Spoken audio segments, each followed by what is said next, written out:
Italian ഇതിഹാസം Fabio കന്നവാറോ പരിശീലിപ്പിക്കുന്ന Uzbekistan 2 സന്നാഹ മത്സരങ്ങളിലടക്കം കഴിഞ്ഞ 3 അന്താരാഷ്ട്ര മത്സരങ്ങളിൽ പരാജയപ്പെട്ടാണ് പോർച്ചുഗലിന് മുന്നിലെത്തിയത്.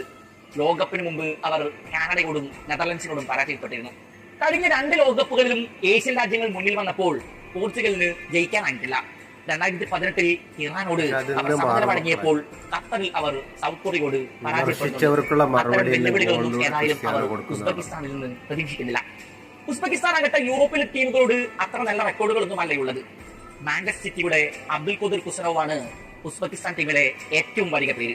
ഇംഗ്ലീഷ് പ്രീമിയർ ലീഗിൽ പങ്കുതട്ടുന്ന ആദ്യ ഉസ്ബെക്കിസ്ഥാൻ താരമാണ് കുസനോവ്. കൊളംബിയക്കെതിരായ മത്സരത്തിൽ ഉസ്ബെക്കിസ്ഥാനായി വലകുലുക്കിയത് അബ്ബോസ്ബെക് ഫൈസുല്ലേവാണ്. ഇസ്താംബുൾ ബസക്ഷറിന്റെ താരമായ ഫൈസുല്ലേവിന്റെ വേഗപ്പാച്ചലുകൾ എതിരാളികൾക്ക് തലവേദന സൃഷ്ടിക്കാറുണ്ട്. ഉസ്ബെക്കിസ്ഥാനെതിരായ മത്സരത്തിൽ റോബർട്ടോ മാർട്ടിനസിന്റെ പ്ലാനുകൾ എന്തായിരിക്കും? റോണോക്കൊപ്പം ജാവോ ഫെലിക്സിനെയും ബോബി സ്റ്റാർട്ട് ചെയ്യിക്കുമോ? റോണോയുടെ സമയം